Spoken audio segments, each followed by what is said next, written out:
Black Star Network is here. Hold no punches. I'm real revolutionary right now. Support this man, Black Media. He makes sure that our stories are told.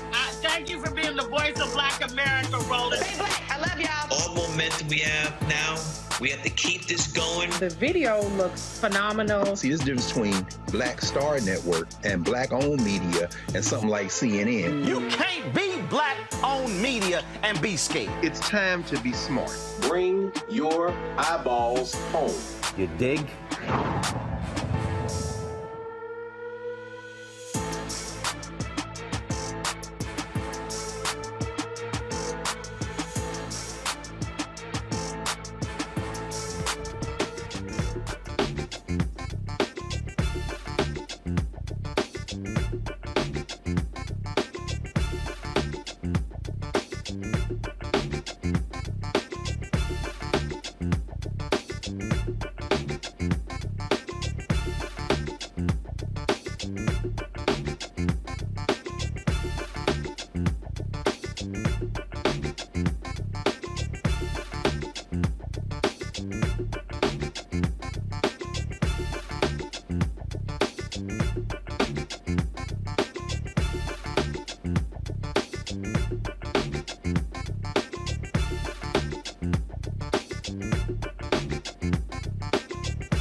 Today is Friday, May 5th, 2023. Coming up on Roland Martin Unfiltered, streaming live on the Black Star Network. The NAACP Legal Defense Fund has won a significant victory against the Mississippi state government, temporarily restoring Jackson residents' voting power and voice in how justice is administered in the city. We'll talk with the executive director of the Mississippi ACLU to discuss how this legal decision helps hold the Mississippi State GOP accountable for their blatant attack against the predominantly black capital city. Controversy is brewing in Georgia as Republican Governor Brian Kemp signs a bill granting an oversight commission the power to remove local prosecutors and DAs from their positions. We'll break it all down. New allegations have surfaced in the Clarence Thomas ethics scandal involving his wife, Ginni Thomas, and thousands of dollars of payments. These revelations have led to calls for massive ethics reform at the Supreme Court. Also, folks, the April 2023 job numbers have been released. Black unemployment goes down to a record low. Also, we'll be celebrating the life of icon Gina Belafonte by talking in an exclusive interview with one of his daughters, Gina Belafonte, as she talks about the impact of her father for the first time since he passed away. It is time to bring the funk on Roland Martin Unfiltered on the Black Star Network. Let's go. He's got it. Whatever the biz, he's on it. Whatever it is, he's got the scoop, the fact, the find. And when it breaks, he's right on time and it's rolling. Best believe he's knowing. Putting it down from sports to news to politics. With entertainment just for kicks, he's rolling. It's on go, roll, y'all. It's Roland Martin, rolling with Roland now. He's funky, he's fresh, he's real, the best, you know he's Roland Martin now.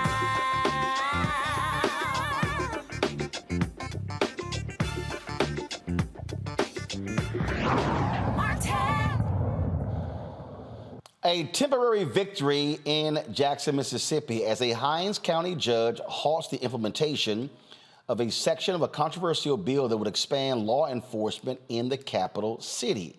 Chancery Judge Ginni Thomas issued a temporary restraining order on House Bill 1020. The bill would expand the jurisdiction of a state-run Capitol Police in Jackson and create a temporary court within a Capitol Complex Improvement District covering a portion of the city. That area is where most whites live in Jackson. Yep, the restraining order will be in place until Wednesday's motion hearing. That motion was won by the NAACP Legal Defense Fund on yesterday. I attended their Equal Justice Awards dinner last night, and Janae Nelson announced that decision at the dinner. Joining us now is Jarvis Dortch, the Executive Director of the Mississippi ACLU. Jarvis, glad to have you here. Again, for folks who don't understand, Republicans in Mississippi, like we're seeing Republicans in Texas, in Florida, in Georgia, and numerous other states, are using their legislative power, meaning controlling the state legislature, to determine what is happening on the local level. Exactly. I mean, when this bill came out, it was clearly an attempt by certain people in the city to take over power of their neighborhoods, their part of the city. This bill was expansive and covered the most affluent, most white area of the city. These are people that are used to having political power over what happens in the city of Jackson. They don't think they have that power anymore, so they went to the state legislature to get, their own police force, their own judicial system. And even some of these bills that passed this year gave them their own funding for infrastructure. And again, what I'm trying to get people to understand is that, and we broke the numbers down, this area, this Capitol complex, it's literally where nearly all of the white residents in Jackson lives. And I have yet to hear, and maybe you can share with us, I've actually yet to hear a rationale as to why this is needed. Well, I mean, the rationale they give is crime, and you can cover just about anything by screaming about crime. And we have had an uptick, especially in murders in Jackson. But hold on. I had a state official on about that last week, and I get that. But here's the question that no one seems to answer: has there been an uptick in this area or all of Jackson? Because this doesn't cover all of Jackson. It only covers this Capitol complex. So have they shown any data of the crime in this Capitol complex? No, data isn't something they do at the Mississippi legislature. So no, they have not shown it. And you're right, the Capitol complex started off as an area around downtown, around the Capitol buildings, state office buildings. They've expanded it towards Northeast Jackson, which is the more affluent, more white part of the city. And it's definitely not in the area where we have seen an uptick in crime, and we haven't seen resources put into those areas. Actually, what we've seen with the Capitol Police expanding, we've seen police officers leave Jackson Police Department and go to Capitol Police because they get paid more. So, it's not really even, if your idea is to add more police on the streets, you're not doing that. You're just shifting them down to another place. And look, if they actually want to impact that, how about this, Republicans? Give more money to the city of Jackson for law enforcement. Yeah, I mean, and specify it should be used for salaries. Exactly. I mean, every time the city of Jackson has asked for funding or assistance, the state has said we're not going to do it, and if we do it, we're going to do it in a way where we have control over it. You actually have people leading this bill saying, well, we don't give money to police departments. A couple of weeks later, they were giving money to the local police departments, millions of dollars to build police stations in Pascagoula, Mississippi, and other parts of the state. And these are people that were on the floor saying, well, we never do that, as an excuse for doing it this way. But we've seen that with the city of Jackson for decades now, where the legislature is like, we're not going to assist you unless we get to control how the money is spent, and that money is being spent in the most inefficient way. It would be much cheaper for the state to say, we're going to help the city hire more police officers, hire more, be able to increase their infrastructure, improve the pay in the city. Those things would be much cheaper than creating something, from scratch. So the hearing is taking place on Wednesday. And so first of all, the LDF was involved in this. Yes. So who actually will be leading the legal battle to stop this from happening? So we're a group of coalition of organizations, the MacArthur Justice Center, which is a justice center at Ole Miss Law School, ACLU Mississippi, the Mississippi Center for Justice, and LDF are all on board with this lawsuit, along with some citizens that live in Jackson that are serving as plaintiffs. And we're going to see next week an attempt to get a more permanent injunction on this bill to stop these new courts from going into effect. All right, then. We certainly appreciate you joining us, Jarvis, to assist with breaking down this story. Thanks a lot. Thank you. All right, folks, I got to go to a break. We come back. We're going to talk about plus what's happening in Georgia, where, again, Republicans are using their power in the legislature to dictate what's happening on the ground. Keep telling y'all what's happening. This is power. I keep telling you how they're using power. First, if you're watching on YouTube, hit that like button, folks. We appreciate you doing so. Also, download the Black Star Network app, Apple phone, Android phone, Apple TV, Android TV, Roku, Amazon Fire TV, Xbox One, Samsung Smart TV. You can also be sure to watch us on Amazon News. If you go to Amazon Fire, click Amazon News. You can watch our 24-hour streaming channel, 24 hours, 7 days a week, right there on Amazon News. Also, of course, support us in what you do. Your dollars make it possible. I'm sitting here. Somebody sent a check right here to us. And so, again, send your check and money orders, folks, to P.O. Box 57196, Washington, D.C., 20037-0196. Cash App, $RM Unfiltered. PayPal is R Martin Unfiltered. Venmo is RM Unfiltered. Zelle is Roland at RolandSMartin.com. Roland at RolandMartinUnfiltered.com. And be sure to get a copy of my book, White Fear, How the Browning of America is Making White Folks Lose Their Minds. We'll be right back.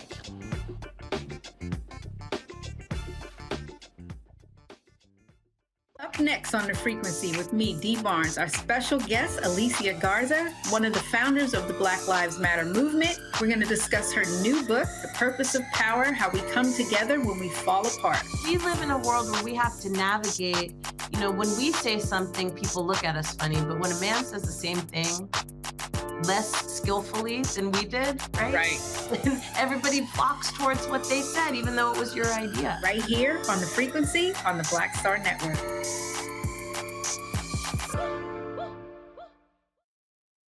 Next on the Black Table with me, Greg Carr, we look at one of the most influential and prominent Black Americans of the 20th century. His work literally changed the world. Among other things, he played a major role in creating the United Nations. He was the first African American and first person of color to win the Nobel Peace Prize. And yet today, he is hardly a household name. We're talking, of course, about Ralph J. Bunche. A new book refers to him as the absolutely indispensable man. His lifelong interest and passion in racial justice, specifically in the form of colonialism. And he saw his work as an activist and advocate for the Black community here in the United States as just the other side of the coin of his work trying to roll back European empire in Africa. Author Cal Rostiala will join us to share his incredible story. That's on the next Black Table, here on the Black Star Network. Black TV does matter, dang it.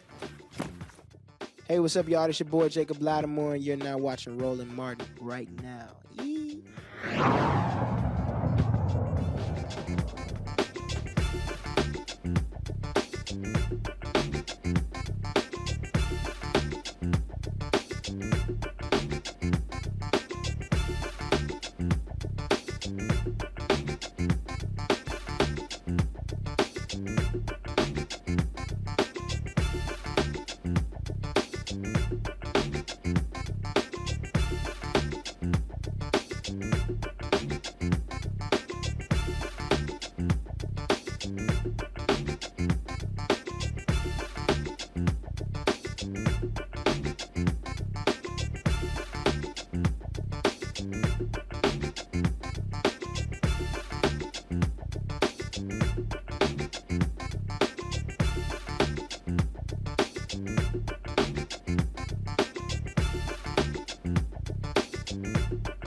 In Georgia, Republican Governor Brian Kemp signs a bill creating an oversight commission with the power to remove local prosecutors and district attorneys from their jobs. Kemp says the measure would create an oversight mechanism to ensure accountability in upholding Constitution and statutory duties. The commission will consist of 8 members. 5 will be responsible for investigating any alleged conduct constituting grounds for discipline. The other 3 will be for an adjudicating arm that issues out the punishment. Critics say this timing is really suspicious, especially with Fulton County District Attorney Fani Willis seriously weighing charges in connection with former President Donald Trump's actions in Georgia after the 2020 election. Democrats are concerned the commissioners will misuse their authority to punish or remove local prosecutors unnecessarily. Let's go to my panel, who joins us today. Matt Manning, civil rights attorney, joining us from Corpus Christi, Texas. We have, of course, Michael Imhotep, host of the African History Network show. Of course, he is joining us from Detroit. And Candace Kelly, she joins us right now, legal analyst from New Jersey. Glad to have all 3 of you here. So let's get right into this here. So when you look at Jackson, what's happening in Mississippi, you look at Georgia, you look at Governor Ron DeSantis in Florida going after prosecutors he doesn't like. Candace, this is absolutely Republicans using their power to silence progressives, using their power to exert control over black elected officials, the black population. It is an absolute abuse of authority by the GOP in numerous places around this country: Georgia, Texas, Florida, Mississippi, you name it. Roland, you're absolutely right. And in fact, we have a violation of power and authority from people who've already spoken. In other words, we have people who've already voted the GAs into office. We have people who've already voted for a certain system in Jackson not to be separated and have their equal rights be violated. So here you have people who have already voted and heard their voices heard, and those voices are being taken away, which is why the NAACP is filing that lawsuit in Jackson. And one thing that we have to remember about the power that is being exerted by the Republicans in Georgia is that they're doing this, as you said, in preparation for the charges that are coming down on Donald Trump. This is something that DEA has been preparing for years. And she is not just preparing for these phone calls. She's preparing for the fake electors. She has been doing this for years. She has trumped up her security. She has death threats. She is all over white supremacist websites. This is someone who is going for the gusto. They know she is coming, and they're using the power, and actually legal power so far, because it has not been protested. They are trying to go through a route that they know Trump has already laid down. He did this already in terms of voting in and making sure that the federal courts were built up with everyone who is a Republican. He's doing the same thing, and so are his political allies, by saying we're going to use the system and the power that we have to work in our favor. But we know that that DA in Georgia is not going anywhere, and that is what they most fear down there in Georgia. Matt, the point that Candace makes is a crucial one. These are democratically elected people. The voters decided who they want to represent them based upon what they said as they were running. And so here you have Republicans who are saying, damn that, we don't care what the voters decided. We are going to be the judge and jury to determine whether they're doing their job. You are so spot on, Roland. And what's especially interesting with this timing is last week, I literally got appointed to represent our local DA in a removal lawsuit where they're lobbying the same kinds of accusations against him. And I used to manage that office under him. And I was appointed by my local county to defend the lawsuit to remove him from office. And politically, that exact conversation is happening here in Corpus Christi as it is across the country. This is a political attack on him, and it's a political attack on anyone who's been duly elected, especially multiple times. The DA here, Kim Gardner in St. Louis, across the country, these people have won multiple times and in landslides. And irrespective of that, you see Republicans directly attacking those offices, and they're doing so with the dog whistles that they know will be effective. Crime, failure to do their duties, all of those things.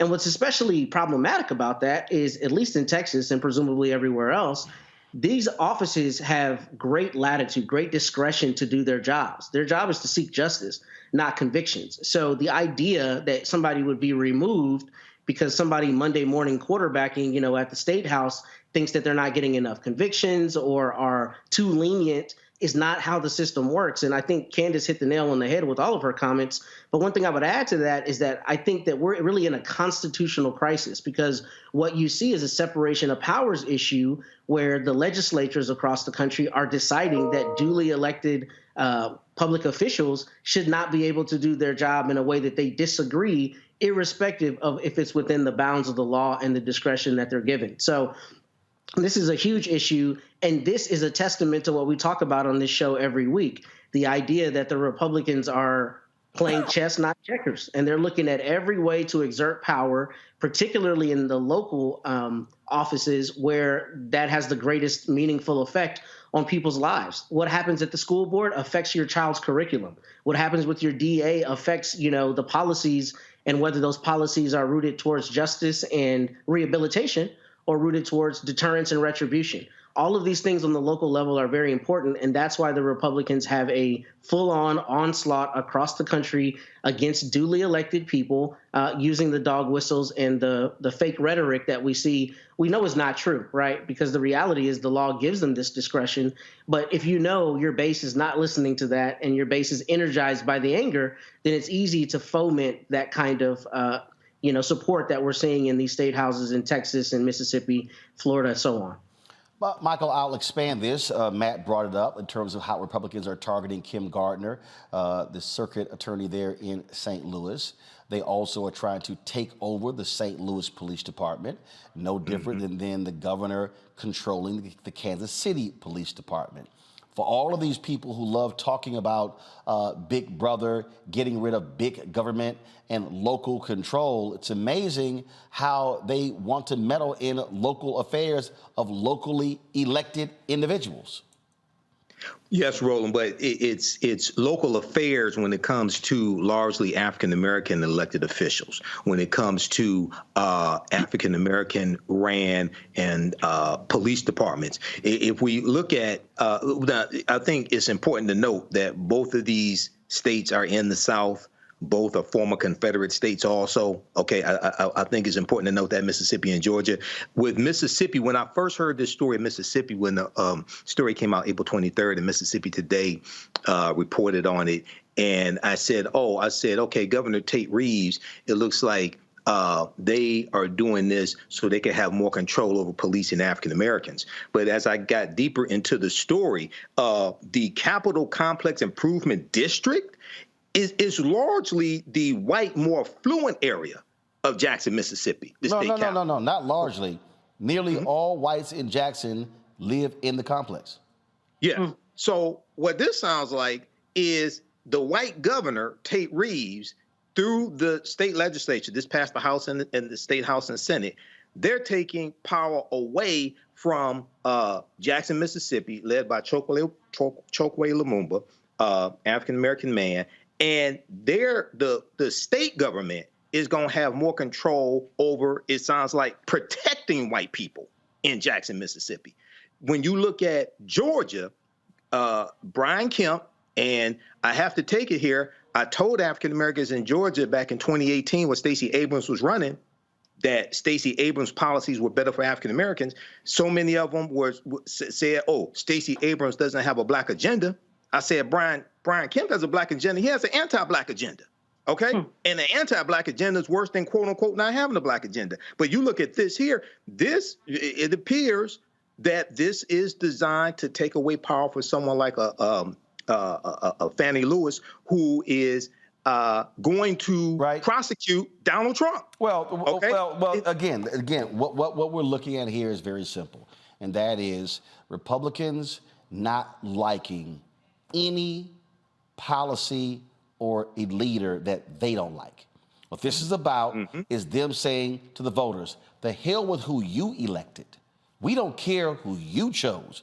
We are going to determine how they do their job. When the folks in Texas want to control, again, to order a new election, and you pass a law that only applies to one of the 254 counties in all of Texas. One, Harris County. Again, that's targeting democratically elected folk who happen to be largely Democrats in Texas. That's how they're using their power. And so I'm gonna say it again. A lot of y'all and some of the people who y'all know, and some of your family members and friends, y'all can listen to these yahoos, these so-called new black media people, folks who don't know jack about politics. Y'all can listen to them talk all day. Y'all can listen to them talk about not voting. Y'all can listen to them try to call somebody a shield, whatever you want to call them. What the Republican, listen to me very clearly, because those yahoos are not going to tell you what I'm about to tell you. The Republican Party is absolutely focused on limiting and eliminating black voices. It's fundamentally clear what they are trying to do.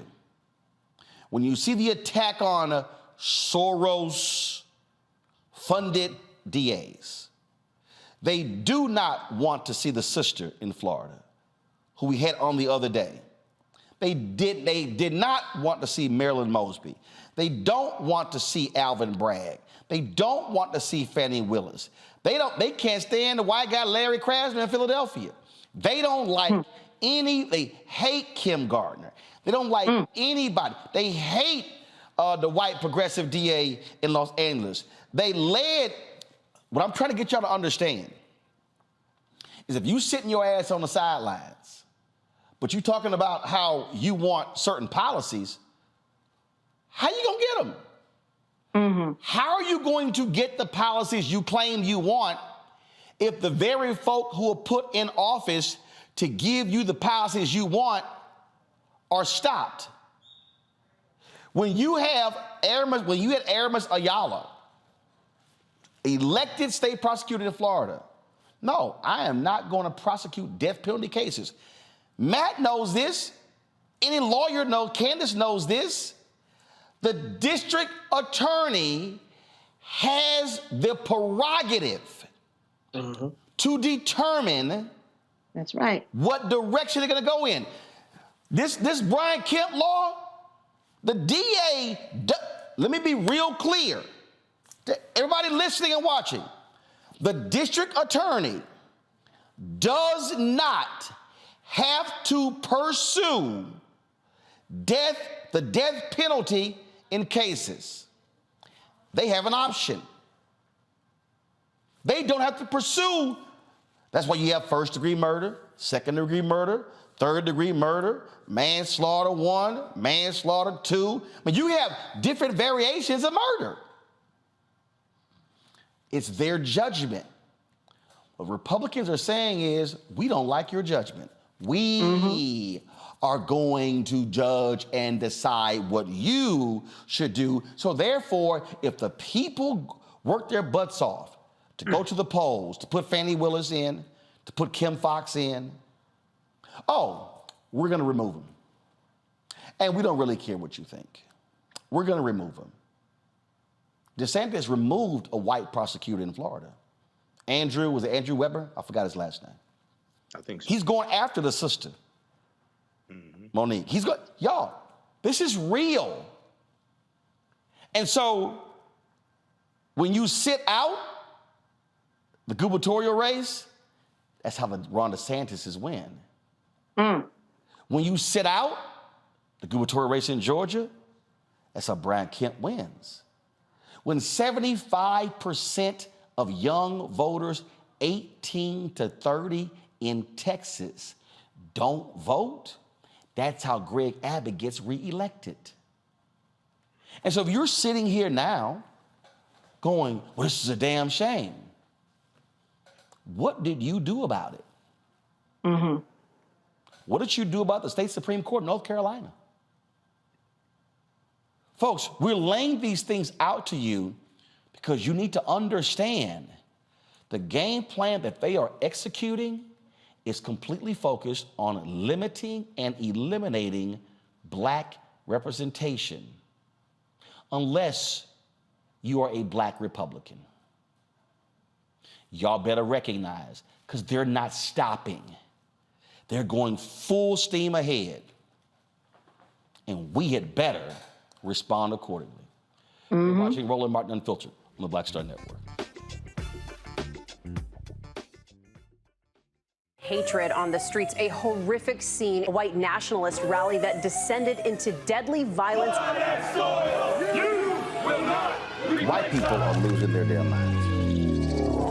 As an angry pro-Trump mob storms the U.S. Capitol, we've seen shots. We're about to see the rise of what I call white minority resistance. We have seen white folks in this country who simply cannot tolerate black folks voting. I think what we're seeing is the inevitable result of violent denial. This is part of American history. Every time that people of color have made progress, whether real or symbolic, there has been what Carol Anderson at Emory University calls white rage as a backlash. This is the rise of the Proud Boys and the Boogaloo Boys. America, there's going to be more of this. Here's all the Proud Boys, guys. This country is getting increasingly racist in its behaviors and its attitudes because of the fear of white people. The fear that they're taking our jobs, they're taking our resources, they're taking our women. This is white fear.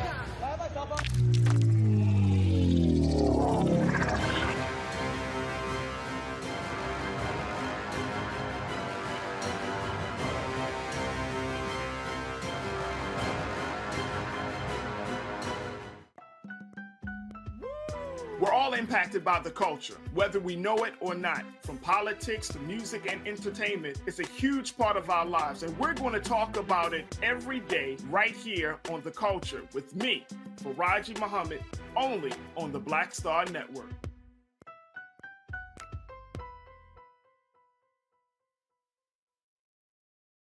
Hi, I'm Anthony Brown from Anthony Brown and Group Therapy. Hi, I'm BB Winans. Hey, I'm Donnie Simpson. What's up? I'm Lance Gross, and you're watching Roland Martin Unfiltered.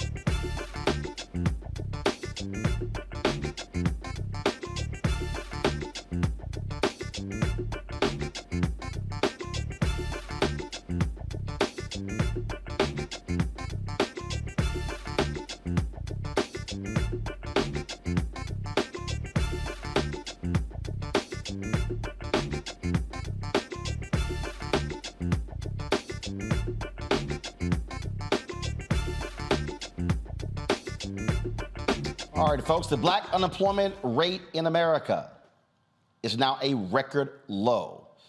April job numbers came out today from the Bureau of Labor Statistics, and it shows that the black unemployment rate is now 4.7%. It was 5.0% in March. Now, remember when that black conservative was on the other day, Stacey, what's her name? And she lied about, oh, how great the economy was for black people under Donald Trump and called it a record low? Stacey, this is what a record low looks like. So you were lying then, and you're still lying. This is the first time in U.S. history that the black unemployment rate has fallen below 5%, while the overall joblessness rate for black people fell 0.3 of a percentage point.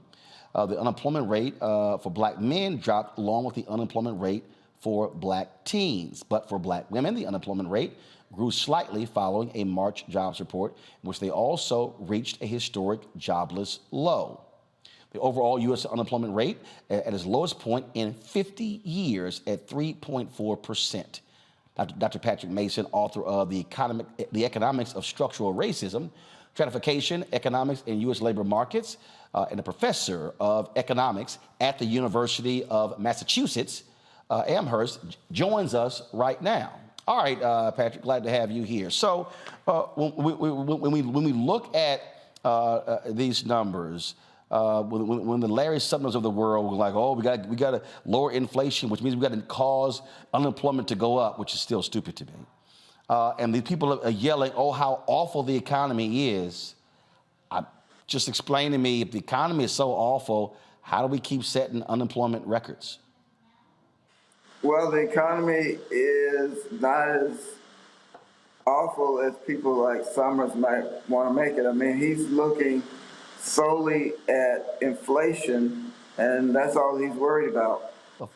I am much more worried about whether or not African Americans have jobs.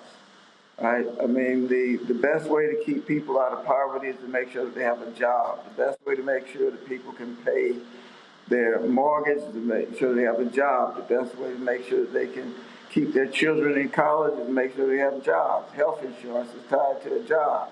So I am ecstatic to see these low employment numbers, and my hope is that the Fed will not keep pushing interest rates up so much till it choke off the jobs. I mean, why choke off the best economy we've seen in a long time? I mean, yeah, that's why I'm just sitting here. I just sort of laugh when I see these people run around and talk about, oh my God, the economy is just so awful, and things were just so amazing for black people under Donald Trump. No, hardly.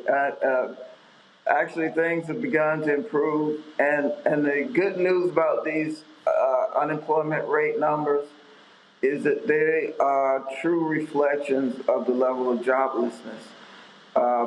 Another number that I like to look at is the employment to population ratio, which is just the probability that a person has a job. That number is now higher for African Americans than it was in March of 2020 when the pandemic shutdown struck. So it's about 57.8% then. The employment population ratio is about 60% now. So the probability of having a job is higher. You know, sometimes the unemployment number will go down just because people will stop looking. But that's not what's happening in this case. The unemployment number is going down because people are getting jobs. And I think it's a fantastic thing when people are getting jobs. And it puts to lie another myth that's often heard about African Americans is we don't want to work. Well, we work when there are jobs available and people hire us.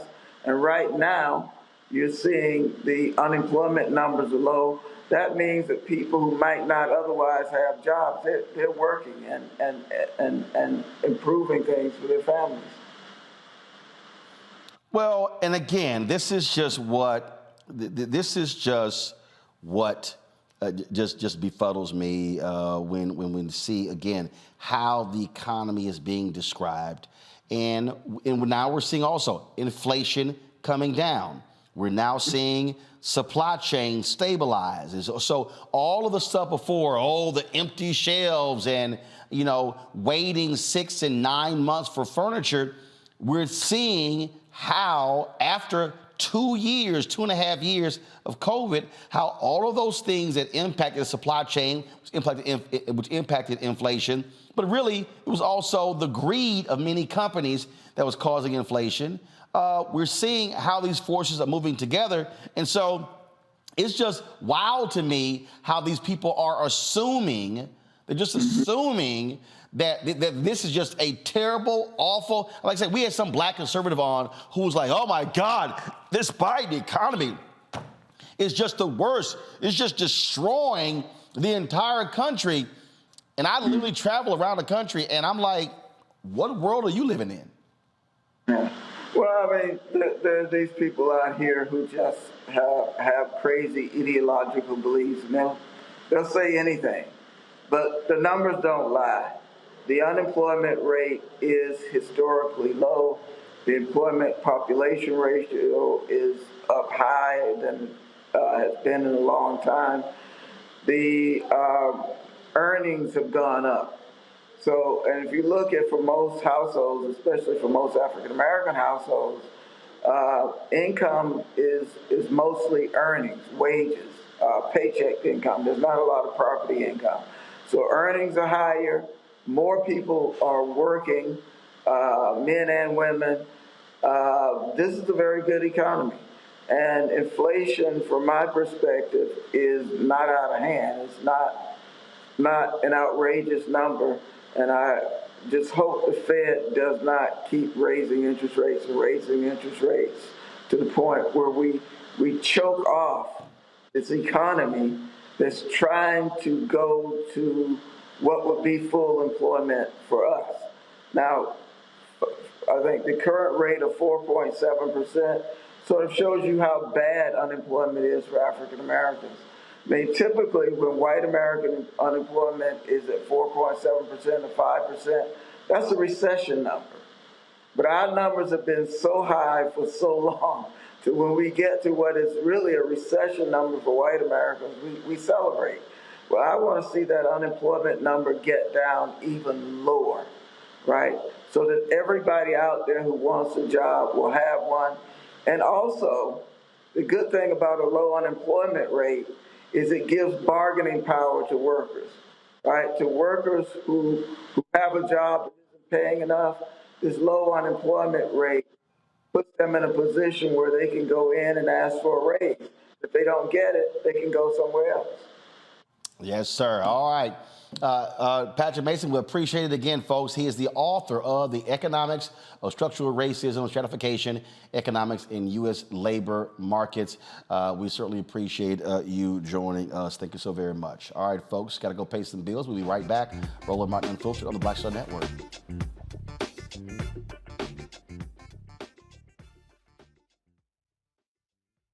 When you talk about blackness and what happens in black culture, we're about covering these things that matter to us, speaking to our issues and concerns. This is a genuine people-powered movement. There's a lot of stuff that we're not getting. You get it, and you spread the word. We wish to plead our own cause.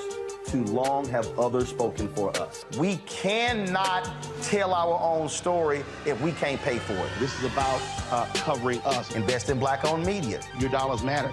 We don't have to keep asking them to cover our stuff. So please support us in what we do, folks. We want to hit 2,000 people, $50 this month, raise $100,000. We're behind $100,000, so we want to hit that. Y'all money makes this possible.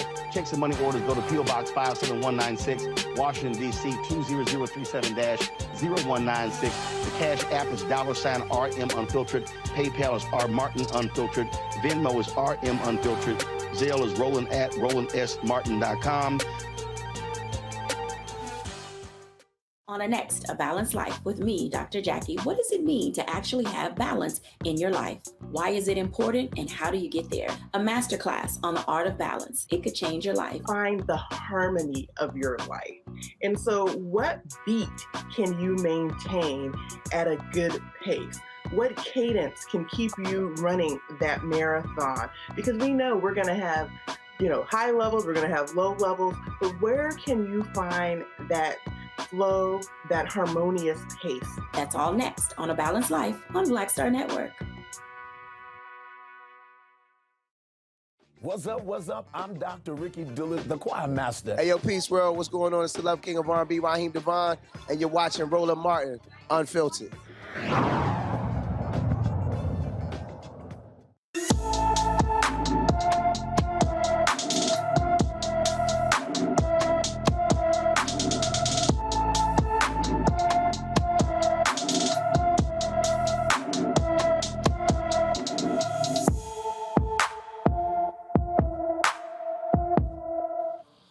Kalia Gilchrist left her Brandon, Florida home on April 19th. The 13-year-old is 5 feet 3 inches tall, weighs 102 pounds, with black hair and black eyes. Anyone with information about Kalia Gilchrist is urged to call the Hillsborough County, Florida Sheriff's Office, 813-247-8200, 813-247-8200. Folks, in a stunning turn of events, St. Louis, Missouri's Circuit Attorney Kim Gardner resigned from her position amid allegations of negligence. Gardner faced intense scrutiny in recent months, with Republican leaders in the legislature, including Attorney General Andrew Bailey, calling for her ouster. Bailey launched a legal effort to remove Gardner from office in February, citing too many cases, including homicides, going unpunished under her watch. Gardner, the first black woman to hold the position of circuit attorney in St. Louis, has endured massive criticism from both sides of the political spectrum. Some have praised her for her efforts to reform the criminal justice system and her commitment to prosecuting police officers accused of misconduct. However, others have accused her of mishandling high-profile cases and failing to prosecute violent criminals adequately. Her resignation will be effective June 1st. No word on who will replace her. Matt, I'm going to start with you. We've interviewed her several times on this show. I mean, they have been going after her from day one. Yeah, they have. They weren't happy at all about her being elected. And what you see with prosecutors that, you know, the powers that be, if you will, don't want to get elected is they start out never giving them the benefit of the doubt, not allowing the policies to work, picking apart every little data point that they can to show that they're either ineffective or incompetent. And that's what's happened with Kim. And it's especially the truth when you have somebody like Kim, who is internally very strong and is not going to cower and is not going to back down, irrespective of whoever is opposing her. So, you know, that didn't help her in terms of necessarily making friends, but this is precisely the kind of politician that you should want, a person who says what they're going to do and then does what they said they were going to do. And that's been the problem is, you know, there are people who cannot deal with her strength, I think, realistically. Now, I think there are some objective questions about the office and whether it's working the way it should be. As you said, both sides of the aisle have had criticisms, but that's inherent in a job like this, particularly one where a prosecutor is given a lot of latitude to make the decisions that she thinks are appropriate. You know, everybody reading headlines first never knows how the criminal justice system works, and two, ascribes to that prosecutor all of the responsibility for things, quote, going wrong, when in reality, there are a lot of other players in the criminal justice system that don't always get that same focus. So it's unfortunate what we're seeing with Kim, and I hate to see that she resigned, but I do appreciate, you know, the strength and the fortitude that she had, even in indicting the governor. I mean, I know those charges were ultimately dropped, but that takes a great deal of courage to say, we think we have the evidence on a person that's powerful and we're going to bring an indictment. And, you know, I'm just glad that she served the citizens the way she did. And the final point I'll make is I do like that this is really a sacrificial move. My understanding is she brokered a deal that she would actually resign so that the people of the city of St. Louis might still have the opportunity to popularly elect their DA. I understand she's embattled, but that's a really important part that cannot go unstated here, that she's resigning so that the people still have the opportunity to choose their prosecutor. And that should be the most important part here, because it's the people who determine who's in that office, not other representatives who want to make their names on the political headlines, including this attorney general who seems to be trying to steal every headline he can anytime something comes up. And presumably he's, you know, got his sights on some higher office. So I think there's more at play here than questions about her, you know, performance. Candace, we had her on a couple of months ago talking about this very issue with the Attorney General. And again, it has been a constant attack on her repeatedly. She said today that you had judges who were literally telling lawyers to leave her office was good for your career. I mean, she was dealing with a whole lot of stuff from various quarters. She was. And Roland, here's what's key. Like Matt said, they were nitpicking at her, and they're not done. They will more than likely bring her up in charges in the future for failing to carry out and perform her duties.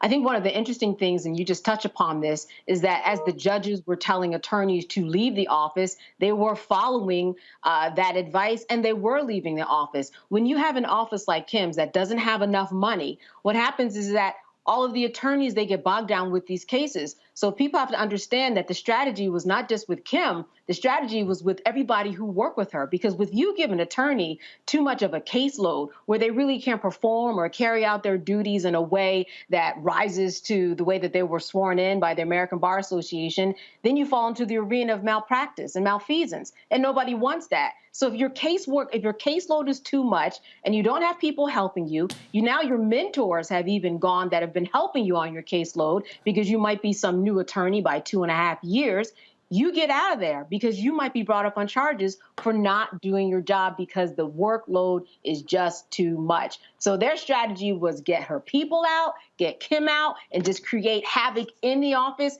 And that's exactly what they did. Michael, Sheik also complained that they were essentially defunding her office, making it difficult for her to actually hire other people as well. And she said that's what was going on. And so she's like, it just happened over and over and over again. Yeah, Roland, I remember under the Trump administration, St. Louis Circuit Attorney Kim Gardner was attacked basically by Attorney General William Barr. So Republicans have been after her, as they have been many other progressive DAs, especially African-American female progressive DAs as well. And when they are trying to utilize the law that is perceived as being somewhat fair to African Americans, and not trying to over-prosecute for low-level offenses and things of this nature, you get this huge backlash, especially at the state level, largely controlled by white people, and here you're controlled by white Republicans. So the recurring theme through these few segments, Roland, has been power. When it comes to politics, understanding power and how to utilize power to vote the people in the office to bring into existence the policies that we want. This is the interview. We have to remain vigilant on this. This is the interview when she was on our show 2 months ago. This is something that's, to me, is shocking, but at the same time, we know what it is. This is a politically motivated attack by the unelected Attorney General and the actual governor who from day one, since he's been in office, has tried to take my duties as the elected prosecutor in the city of St. Louis. So, first of all, what authority does he have to, quote, fire you? You're elected. Well, that's the problem. Right now in Missouri, we're participating with. So, again, if y'all want to see the interview we did with Kim Gardner, it's on our YouTube channel. I was trying to show you right there. You heard some of that. Again, 5 days ago, she was saying, Matt, she wasn't going to resign. But clearly, things had simply gotten out of hand there, and she was literally left with no choice. I just sent her a text, and so hopefully she'll be joining us. In fact, she actually just hit me back. And this is what she just texted me. It's to keep, to what you said, Matt, it's to keep the ability for the people to be able to elect the circuit attorney and local police control. The Republicans have a supermajority in the House and the Senate, and they had the votes. We currently do not elect our judges. The governor appoints them. We would never be able to elect our circuit attorney. And so she, of course, submitted that letter of resignation as well. Matt, go ahead. Well, here's the problem with that, Roland. As I was reading about that, I was concerned. I mean, I don't know how you can actually enforce that deal. So, I mean, I like it. I like the spirit of it, and I'm a supporter of Kim Gardner. I think we need more Kim Gardners leading us around the country with the fortitude that Kim has always shown. But the problem is, if they do have a Republican supermajority, I don't know how she can prevent, via her resignation, them just implementing the same plan they were trying to implement. And that's what concerns me. I appreciate her sacrifice here, but I don't know if it's something that will be enforceable. And that's what concerns me. And the thing about this that is so disingenuous and so dishonest is these Republicans are the same people who sit in DA's offices and say that their daughter Muffy just had a lapse in judgment and she should get the leniency that they don't like if some kid across town who lives in the part of town they don't care about has the same offense, he should have the book thrown at him. And that's what disgusts me about this, because these are the same people who will find a way to one-off any kind of, criminal offense or accusation if it's advantageous to them. But if it's, us, we're mongrelized, right, and made to seem as criminals. Case in point, Ken Paxton has been under indictment under Texas law for 7 years. 7 years for securities fraud. He hasn't been prosecuted a day in his life. But if you pick up a simple offense down the road and the case gets dismissed, now the DA is not doing his or her work, and it's a shell game, and it's all a sham. But the problem is, in the state houses, they have this power, and a lot of these legislatures have specific laws that allow them to implement these kinds of things. And what's scary about it as a voter and as a citizen is the idea that, as Candace said earlier, you elect a DA and then the powers that be in the state house don't like her, and they just decide that your decision does not matter, right? At which point, I don't know where you stop it, but it becomes a slippery slope, because when do you stop, basically, if they decide we're not going to have elections anymore, right? Or we're going to change the term limits unilaterally. The more of this kind of thing happens, the more we should be concerned as citizens about, the longer effects of that and how that affects democracy in general. I think we're in a democratic crisis right now in this country, and we're seeing that play out. Yep, indeed we are. Candace, Matt, Michael, I certainly appreciate the three of you being with us today on today's panel. Thank you so very much, folks. When we come back, exclusive interview with Gina Belafonte, one of the daughters of Harry Belafonte. She joins us next. Of course, her father passed away on April 25th, and she will share thoughts and reflections on an amazing life from the perspective of one of his loved ones. Philip Agnew, also the Dream Defenders, been in Cuba for the past week, will join us as well. And so we will continue our appreciation, our tributes to the great Harry Belafonte next on Roland Martin Unfiltered on the Black Star Network.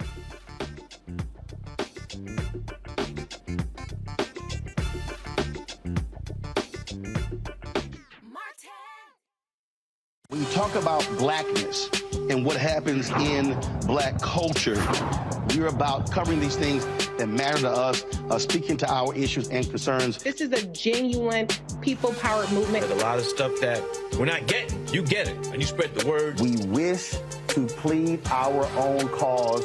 Too long have others spoken for us. We cannot tell our own story if we can't pay for it. This is about covering us. Invest in black-owned media. Your dollars matter. We don't have to keep asking them to cover our stuff. So please support us in what we do, folks. We want to hit 2,000 people, $50 this month, raise $100,000. We're behind 100,000, so we want to hit that. Y'all money makes this possible. Check some money orders. Go to P.O. Box 57196, Washington, D.C. 20037-0196. The Cash App is $RM Unfiltered. PayPal is R Martin Unfiltered. Venmo is RM Unfiltered. Zelle is roland@rolandsmartin.com.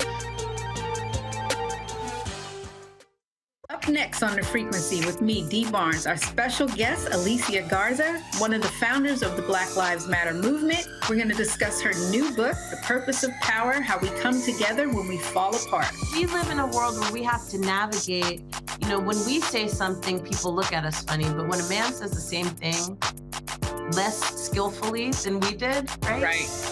Everybody flocks towards what they said, even though it was your idea. Right here on The Frequency on the Black Star Network.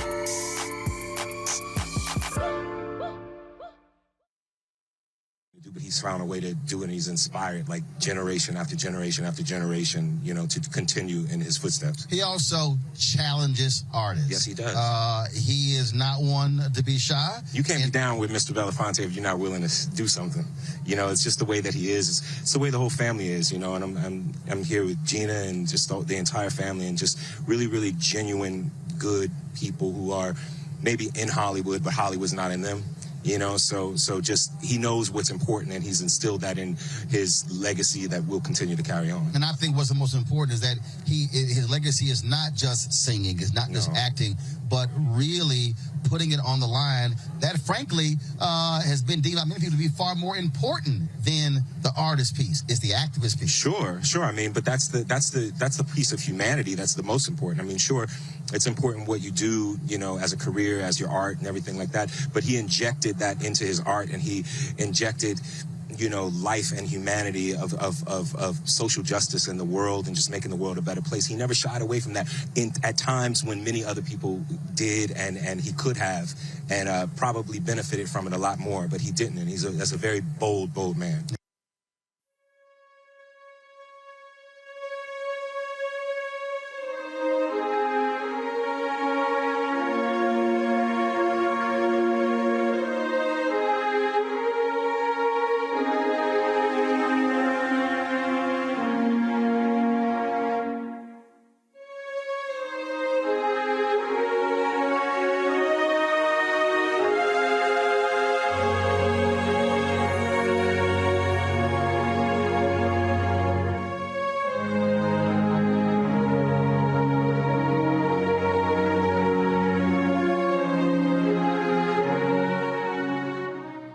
It was April 25th when the world found out that Harry Belafonte passed away at the age of 96 at his home in New York City. It was 4 years ago when he retired from public life, and he, of course, led an amazing life.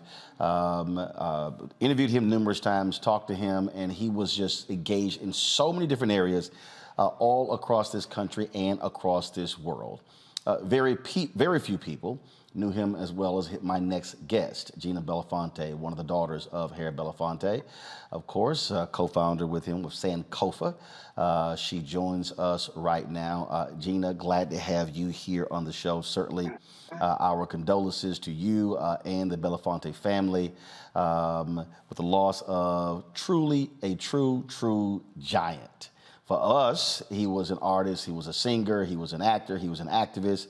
But for you, he was dad. Yes, he was. Thank you so much for having me today. If you hear any other little background noises, I have some dogs, so just ignore them. It's all good. Thank you for having me, and thank you so much for spending so much of your precious airtime on celebrating him and his life and his legacy and all the amazing work and art that he was able to create while he was with us. Well, we were, of course, in New York last year for his 95th birthday. So many people came out for that celebration. He wasn't there physically, but was watching the stream as well. It really was a great celebration that you and others put together. Just take us through the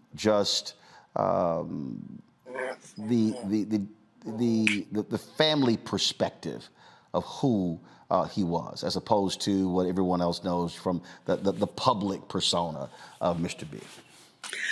Well, I mean, all of us, his children at least, we all have different relationships with him. And the way some of us have worked with him quite intimately, and others just sort of, walk through the world with him as dad. He was certainly a force of nature for us all. We understood very clearly that he was busy at work. There was lots to do. There still is lots to do. And he made very specific and strategic choices for himself and his life. And as a father, he was an incredible mentor. He was a wonderful support system. I think probably all of us can say we had wished that there were ways in which we could have had him more in our lives personally. But I was gifted with the opportunity to work with him on a couple of different levels. When I first started working with my father, I was his acting coach. So aside from him coming to all of my shows and guiding me and mentoring me through my, navigating the entertainment business and my career as an actor at the time, he asked me to come on board as his acting coach. And I worked on 4 or 5 different films and television shows with him, guiding him through the different characters. We would work very hard on those. My father was a very serious kind of method actor.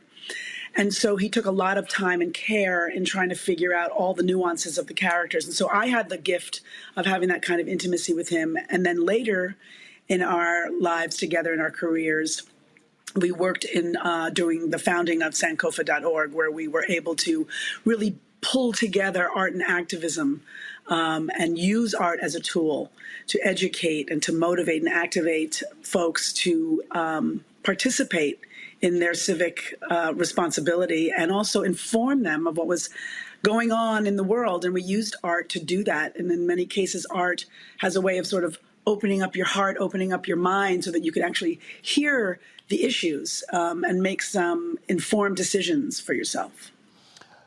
It has to be, though, difficult when, and this is not just for you and your 3 siblings, it's the case for the children of entertainers and other public figures, to have to share your dad with the world. The number of people who he called, who called upon him. He was, before he retired from public life, was extremely busy traveling, doing those different things, was always doing something, engaged in something, working on different projects. That's, I mean, look, I mean, we all would love to, as you say, spend more time and do more with our parents, but you literally had to share him with the world. Right. Well, depending on, what your belief is, mine is that I somehow, came into the world with that contract. It might not have been a conscious understanding as a child growing up, but as an adult, I have done a lot of work in my own journey as a human being on this planet, to understand that, there are a lot of people that needed him.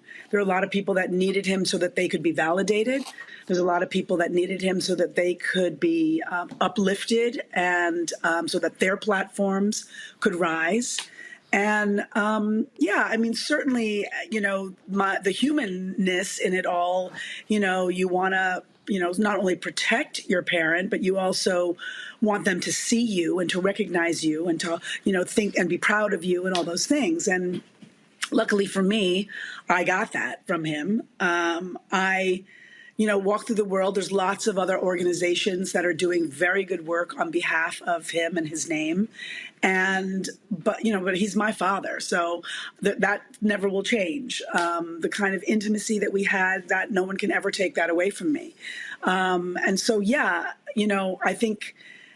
I think that what he was able to gift the world and how he was able to empower people, how he was able to, in some ways, be an example to admire and to aspire to. I think, I'm glad that we had to share him. I can't unwrite his own journey and his own path and the way he chose. I mean, he made very conscious decisions to do what he did. He knew what he was doing. So I think part of that was, for me, my own growth as a person, to more deeply understand his choices.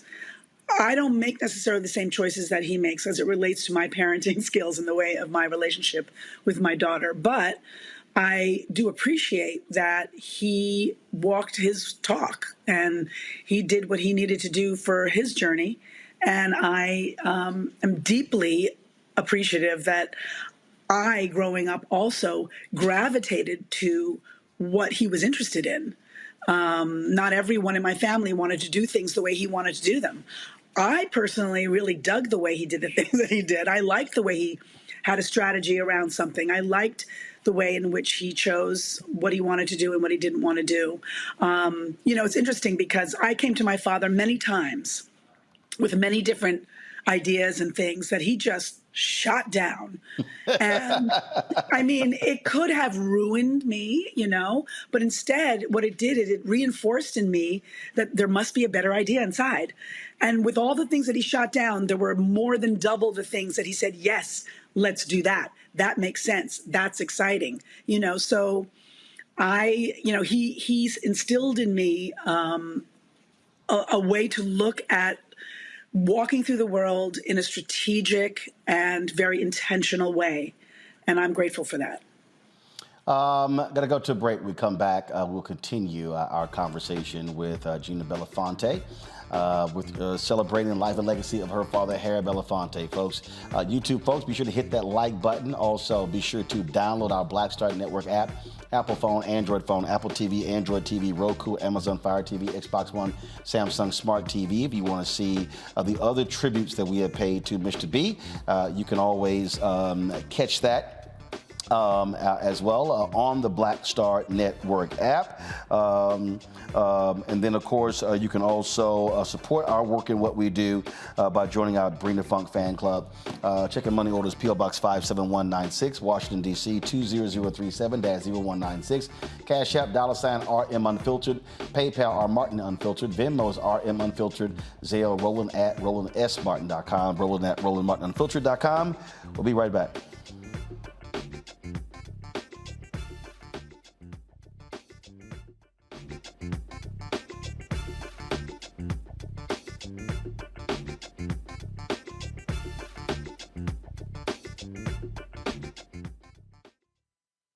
Hatred on the streets, a horrific scene, a white nationalist rally that descended into deadly violence.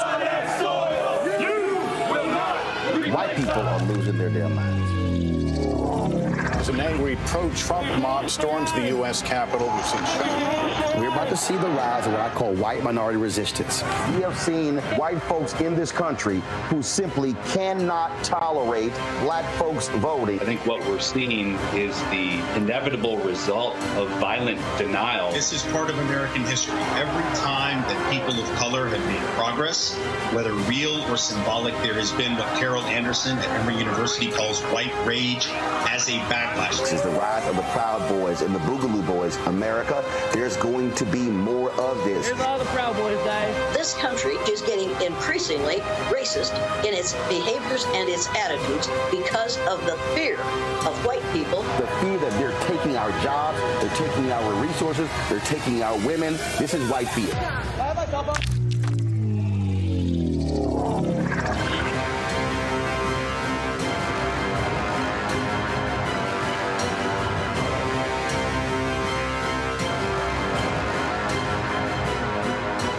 Black Star Network is here.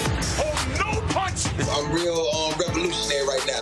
Thank you for being the voice of Black America. All momentum we have now, we have to keep this going. The video looks phenomenal. See, there's a difference between Black Star Network and black-owned media and something like CNN. You can't be black-owned media and be scared. It's time to be smart. Bring your eyeballs home. You dig?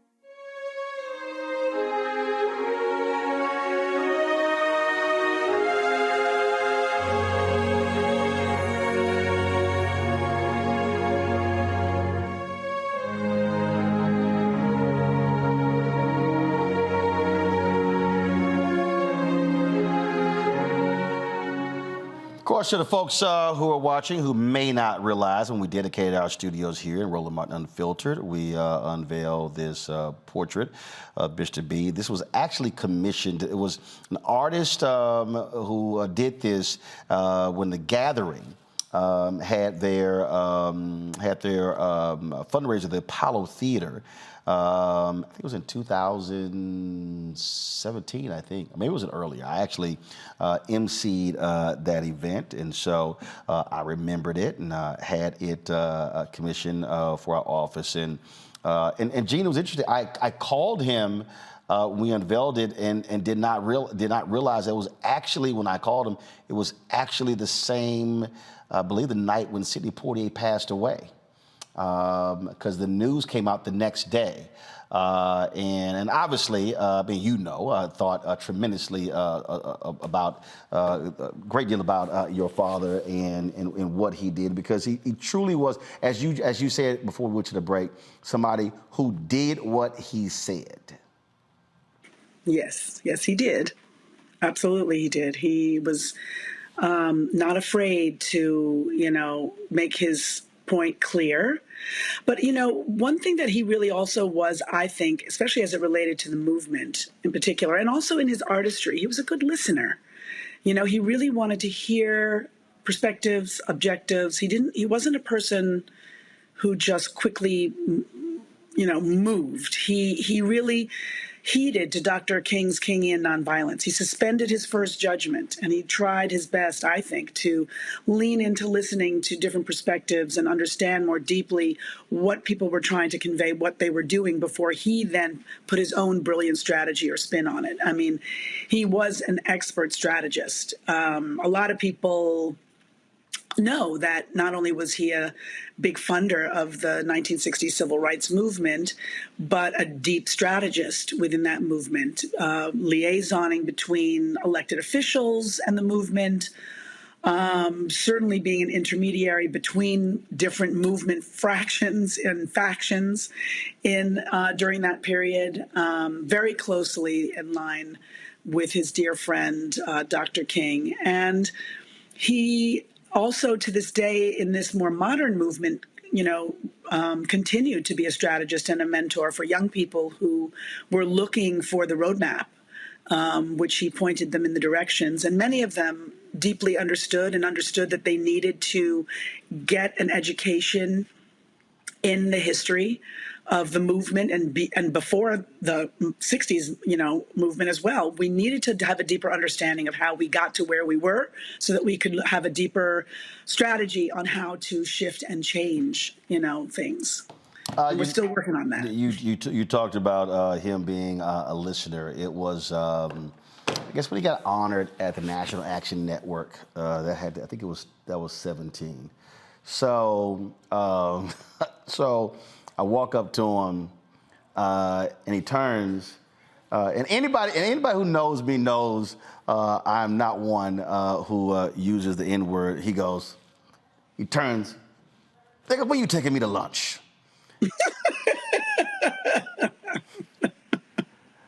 I looked at him and I went, I said, "No, we're going to talk about this N-word thing." But I thought you were going to say to me that you turned to him and you said, "Nigga, where you want to go?" No, but I did say, so where you want to go? He was like, I said, you let me know. So we worked the date. I got on the train. We came to New York. We settled on Ruth Chris Steakhouse in Manhattan. Nice. And so we're sitting there, and he was working on a book. And we're talking, and I want to listen to him. He's like, "No, I want to listen to you." He's like, he was big like that. He goes, "I want to hear your thoughts." Yeah, no, he was not a person who just wanted to run his mouth. He wanted to really. And I said, "No, I want to hear." He said, "No, I want to hear what you think." He said, "So I got some questions for you, and I want to hear what you think about all these things." And I'm like, "I'm not trying to say that. I want to hear what you." So we like going back and forth. I'm like, "Okay, fine, ask your question." Yeah, I mean, he was interested in what other people thought and what their perspectives were, and he wanted to see if there was a way in which he could support not only what they were doing, but maybe offer them a different strategy or a different way to look at, whatever it is that they were trying to accomplish. He was so fond of you, Roland. He really believed in your platform, your work. He believed in the way in which you wanted to be unapologetically Black in the space and really give us a platform where we can be who we truly are and speak the way we speak and say what's on our hearts. And that is something that I hope you know. He was very, very, very fond of you and really appreciated you. Probably one of the funniest things, so he calls me. So this is before the Many Rivers Festival. So he calls me, and so he's trying to drive attention for the event. And so phone rings, and it was always hilarious because he always blocked his number. So it was like no caller ID. So I was like, oh, who the hell? So I answer, "Hey, this is Roland Martin. Hello." I was like, "Mr. B, how do you know it's me?" I said, "Who the hell else sounds like this?" I said, "Ain't nobody else sound like this." and he just busts out laughing. He just cracks up laughing. And that was the thing that people, I don't think, again, people would see him speak and they would just do all this, but had no idea he had an absolute ridiculous sense of humor. Yes, he did. He did. He liked to tell jokes. He liked to definitely uplift people and make people laugh.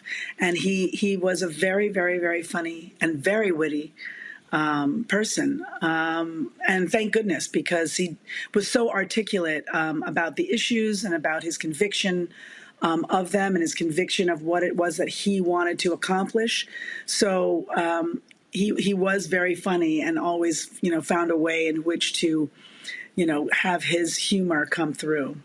And he absolutely understood in terms of when the race is finished. What I mean by that is when he made that phone call, so we come to New York and we sit down and do the interview. And when the interview was over, we're sitting there and or maybe it was before they were setting up. That was after. It was after. And we're talking. He said that I think he had just gotten over a bout with pneumonia. He said, I almost canceled this interview. And he was talking and I saw at a former producer who was talking about that at this discussion he was talking about death. No, he wasn't. He was not talking about what he was talking to me, because first of all I'm like, he was talking to me. He wasn't talking to anybody else. He said, this may be my last interview of this type, and he was preparing the withdrawal from public life. Sure. And he was, and we talked about the different things that he was working on.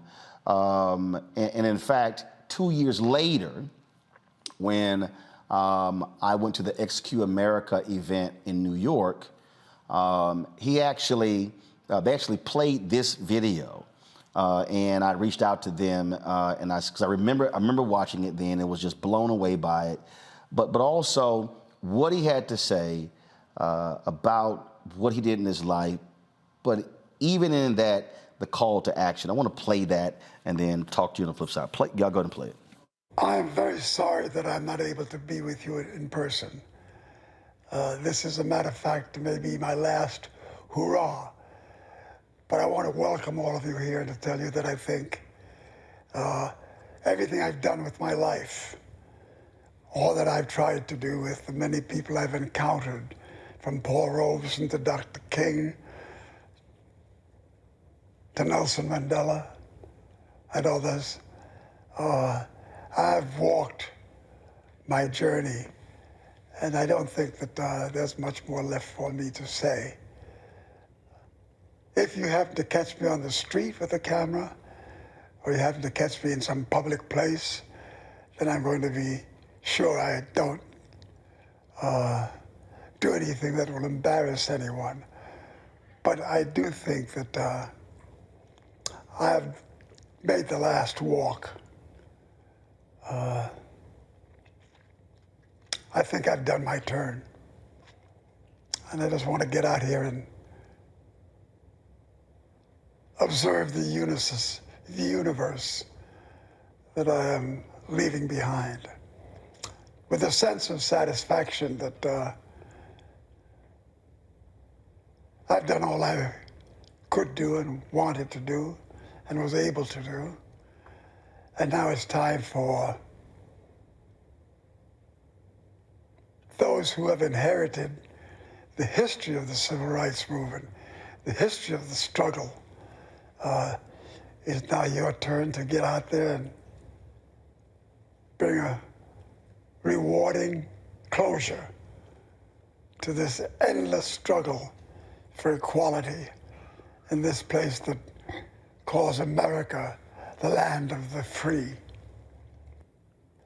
I've often reflected on that statement, the land of the free. Free to do what? Free to be what? Free to say what? It's not been that free for many of us, but before this is all over, it will be. And a lot of that is dependent on where you take it. Thank you.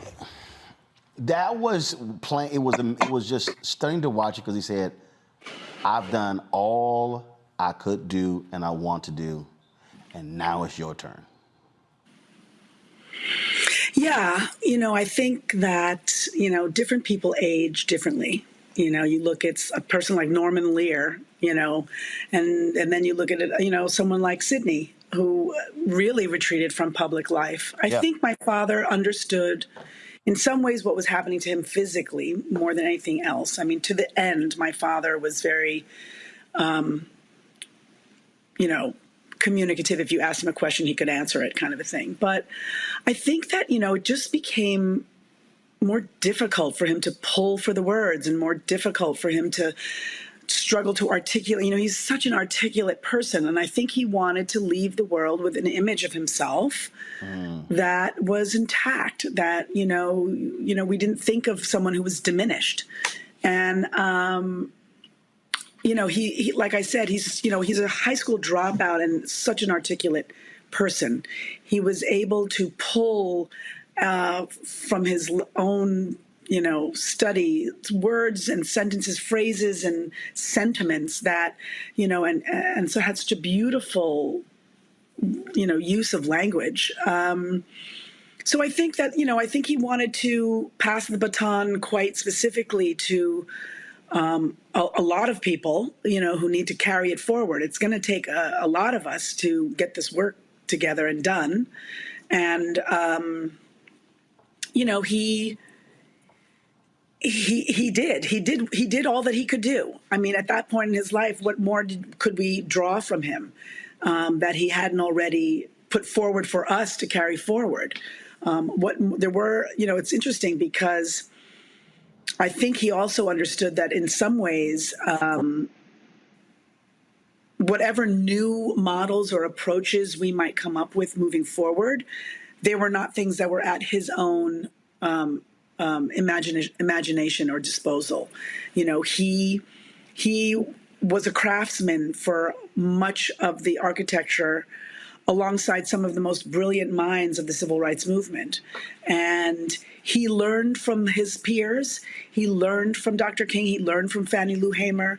He learned from Bayard Rustin. He learned a lot from all those people and did his best to take their legacies and continue to move it forward and instill it in all of us, and challenged all of us to learn and understand the deeper truths of all of them. And I think that, he was speaking his absolute truth, that, it's time, and it has been time for some time, for us to, carry the mantle forward and trust in each other and really do the work.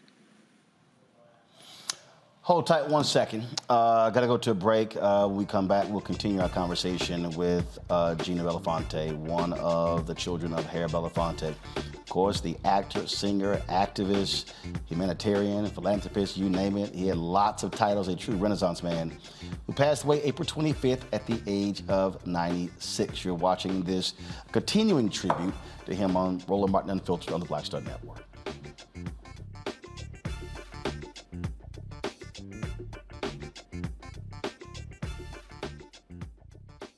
Next on the Black Table with me, Greg Carr, we look at one of the most influential and prominent Black Americans of the 20th century. His work literally changed the world. Among other things, he played a major role in creating the United Nations. He was the first African American and first person of color to win the Nobel Peace Prize. And yet today, he is hardly a household name. We're talking, of course, about Ralph J. Bunche.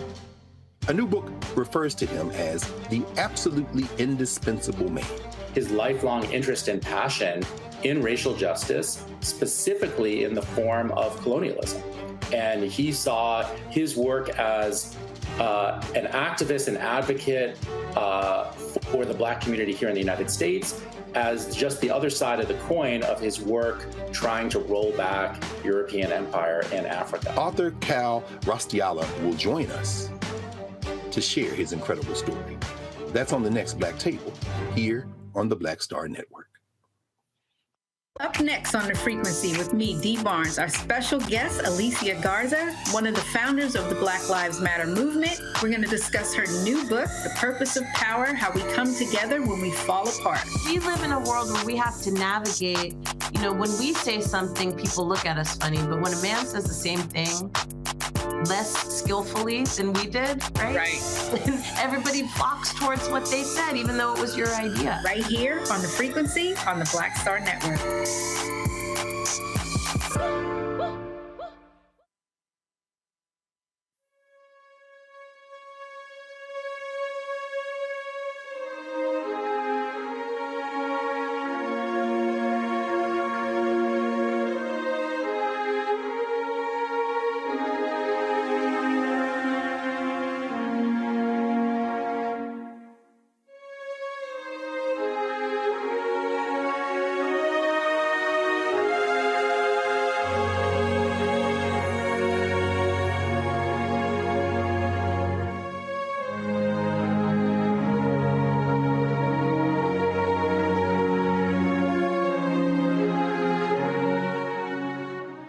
All right, folks, welcome back to Roland Martin Unfiltered. One of the things that, Gina, I always thought it was interesting is that your dad did not just want to hang around people his age.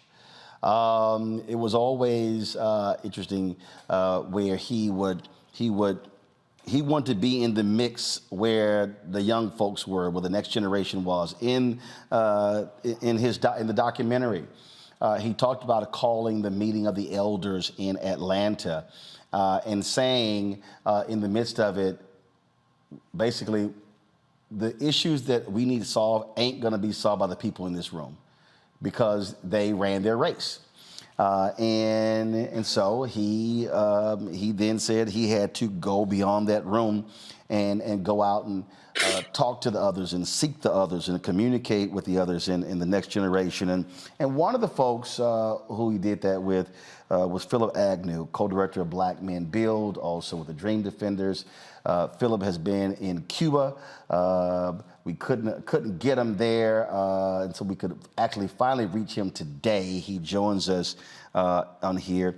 Philip, you were with the Dream Defenders when Mr. B heard about what y'all were doing, and he didn't just send you a video saying, hey, great job. He said, no, I want to be with them, and literally traveled to Florida as y'all were there sitting in the state capitol. One, thank you for having me. Even in Cuba, the name Harry Belafonte was spoken in high regard from the president and from a number of folks there in the government who remember his contributions a world away. Mr. B always had a way of wrapping us up in history, wrapping us up in inescapable arc of justice that he was a part of, and he came and he was with us in the Capitol. He wasn't just a person, as you said, who spoke from afar, who talked from afar. Mr. B was always there on the ground as often as possible, and what he did was he not only was there as a symbol of the long arc of justice that we were all a part of, but he gave you a level of encouragement and a level of belief in what you were doing and what I was doing, what we were doing, that nobody else could. You thought to yourself, Mr. Belafonte has been there with Nelson. He's been there with Martin. He's been there with Malcolm. He's been there all over the world at different points in our history to create this moment. And if Mr. Belafonte thinks it's that important that he will come to Florida or he'll come to wherever you are, you knew you were on the right path. You were on the right track. And that's just a testament to his spirit, to his smile, to his indomitable charisma. And it is a great honor of my life that I've been a small part of the journey that is Mr. Belafonte's life. Gina, Philip made the point about Cuba. I mean, the hip-hop community in Cuba is absolutely indebted to him because Fidel Castro would not allow rappers to do what they do. And when your dad traveled there, he told Fidel Castro, let the artists practice their art. And then he comes back the next year and they thank him because it was him intervening directly with Fidel Castro that allowed Cuban rappers and Cuban hip-hop artists to be able to do what they do in that country. So he wasn't afraid to even tell Castro, hey, man, lighten up. Right. Right, because I mean, first of all, hello, Philip. It's such a pleasure to see you. Let me just say that. And also, I think my father really, believed in humanity, and he was dealing with humans. And so I think that, he understood that, the Cuban Revolution had places to grow. And he did his best to maintain relations through culture, and bring art and culture to the island and reciprocate a cultural exchange. And I think that, when he heard the young people rapping, a lot of people don't know that Harry was the producer of Beat Street, and he was very much in tune and up to date with our own current scene, music and cultural scene. And Harry was sort of when you think about hip hop, when you think about what hip hop means, and it sometimes means a different thing to different people. But one thing about hip hop is authenticity and originality, and Harry was all those things. And so he understood the importance of how culture needed to not be suppressed, and that he wanted to ensure that young people everywhere had an opportunity to express their identity and express themselves. And so, he told Fidel that there were some young artists that he came in contact with that had no place to cultivate their craft and really work on their craft, and that it is important, especially if you want to, as he always used to say to us, win them to your cause. So in some ways, he may have counseled Fidel to say, listen, if you want to win them to your cause, you need to help support their work and what they want to do as well. So I don't know the exact things that he said to him, but I know, because I also have been to Cuba. And when you say that name, Belafonte, there are a lot of young people and artists who say, oh, he was so instrumental in giving us our own, liberation within the confines of our movement here. And yes, he was not afraid. He was just not. Philip, that just for folks, again, what was the like when he literally shows up? And I remember, and other media outlets started doing interviews. They were kind of like, what is this old black man doing here with all these young kids? Because the Dream Defenders really, really became nationally prominent in the wake of the death of Trayvon Martin, the murder of Trayvon Martin. But for you, this young whippersnapper down there making all this noise, and to see this figure come there to stand with y'all had to be quite surreal. Absolutely. Once again, you as a young person in the movement, what I recall was always feelings of unsurety, uncertainty. Yeah, we had the youthful exuberance. Yeah, we knew we were doing what was right and we were standing up for what was right. But consistently, the doubt creeps in. Are we in the right moment? Are we doing the right thing? Are we making our folks proud? Do we know what's going to come next? Mr. Belafonte coming there quieted all doubt internally, that we were in the right moment, that we were the right people for the moment, that no matter what happened next, that this moment was ours, and that once again, we were a part of a long trajectory of freedom fighters the world over. And it's interesting, So he did what Gina said earlier. He validated y'all work or gave you the stamp of approval. He gave you the Harry Belafonte seal of approval. Yes.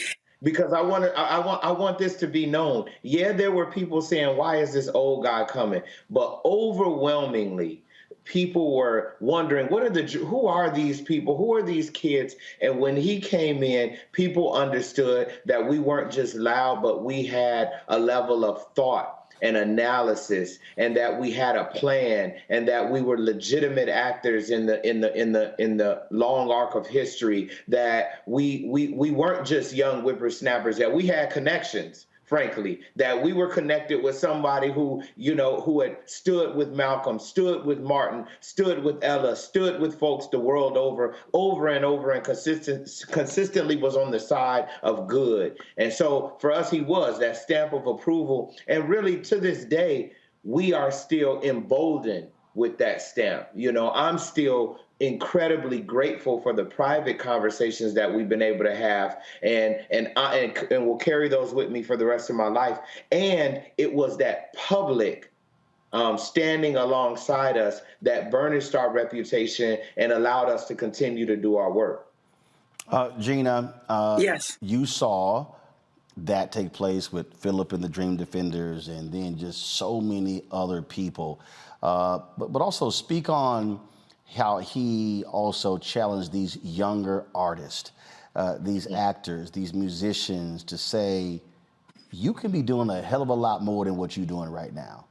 Yeah. Well, I mean, he worked in very mysterious ways, and sometimes, I remember the work with the Dream Defenders in the very, very early days when he came back from that trip. And we were just also at the same time forming Sankofa. And, the Dream Defenders came to us for their support. And we immediately said, why don't we do this? Let's send you all to Highlander. Yeah. Let's finance an opportunity for you all to come together to actually create that strategy that Philip was discussing and talking about, and also give a political education to some of the other folks that are around you that may not quite be as hip to what's happening, so that you can educate your peers, so that you guys can take that deeper dive.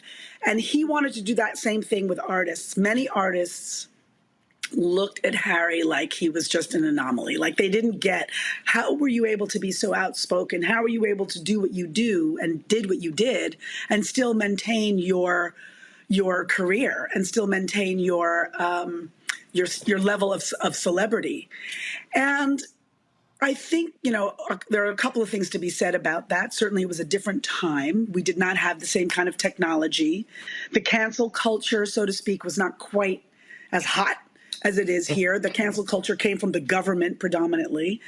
And, while my father was in some ways blacklisted and fired from jobs that he no longer wanted to participate in if they had to be of a certain way, he was able to be authentic and true to his voice. And so he wanted to find a way to engage young artists in an opportunity to understand that there are strategic ways that you can use your platform to educate your audiences, and that you can bring your audiences in to let them know about what some of the things that are happening around you, whether it's through your lyrics, whether it's through the music you choose to sing, whether it's, documentaries or the films and the stories you choose to tell.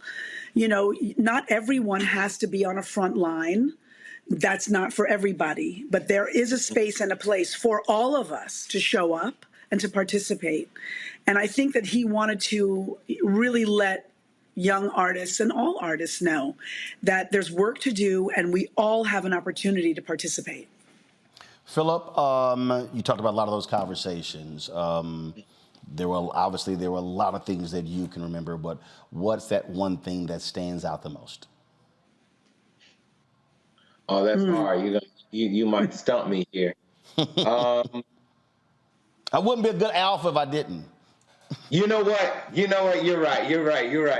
Now I got to be a beta new alpha here, FAMU alpha, and respond. You know what? Because right now I've got to be genuine and authentic with what comes to mind. What I will always remember about every conversation that I've ever had with Mr. B was how intently he listened to me. I'm trying right now to recall some pearl that he told me, and I actually have a bunch of stuff recorded on my phone, Gina, from conversations that I've had with Mr. B and Danny. But the biggest thing that will always stick with me was sitting in a room with Mr. B and watching him look me in the eyes and listen to what I had to say intently. He wouldn't, he would lean over, Gina, you know about this, and he would just be listening.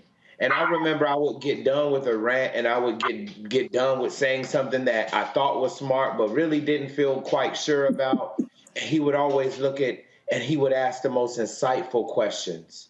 And he would want to pull more. And he made me know and feel that there was a brilliance inside of me. That's the biggest thing that I will remember. Yeah, there were quotes, him always saying, I'm better than I deserve, and him giving us the quotes from Paul Robeson that artists are the gatekeepers to truth, and, you know, all the different things that at some point almost became repetitive because it was just a part of who he was. But it was how much he listened and how much he really edified the words that each one of us said. And some of us might have been saying some silly stuff. I know I might have been saying some things that weren't the most well-researched and didn't come from a whole wealth of experience, but he listened and he told us that what we had to say meant something and it was worthy. And even if we weren't always precise, we had to say it. It had to be said. And so that's the big thing that I can recall for you that is genuine and authentic, is the biggest thing that will always land on me is I knew when I spoke with Mr. B, he wasn't going to talk the whole time. He was going to require that I spoke up, and he was going to listen, and he was going to respond with the level of insight and questions and interrogation and curiosity that made him who he is and who he was. Frat, I appreciate it, my brother. Philip, thanks a lot. Yes, sir. Thank you very much. Love you, Gina. Love you back, brother. Thank you. Going to our final break. We will come back, conclude our conversation with Gina Belafonte. You're watching Roland Martin Unfiltered on the Black Star Network.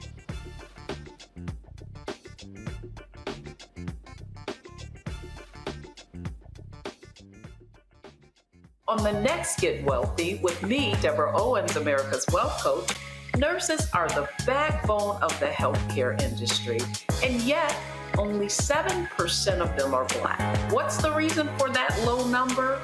Well, a lack of opportunities and growth in their profession. Joining us on the next Get Wealthy is Needy Bartanilli. She's going to be sharing exactly what nurses need to do and what approach they need to take ownership of their success. So the Black Nurse Collaborative really spawned from a place and a desire to create opportunities to uplift each other, those of us in the profession, to also look and reach back and create pipelines and opportunities for other nurses like us. That's right here on Get Wealthy, only on Black Star Network. Black Star Network is here. Oh, no punch! I'm real revolutionary right now. Thank you for being the voice of Black America. All momentum we have now, we have to keep this going. The video looks phenomenal. See, this difference between Black Star Network and Black-owned media and something like CNN. You can't be Black-owned media and be scared. It's time to be smart. Bring your eyeballs home. You dig?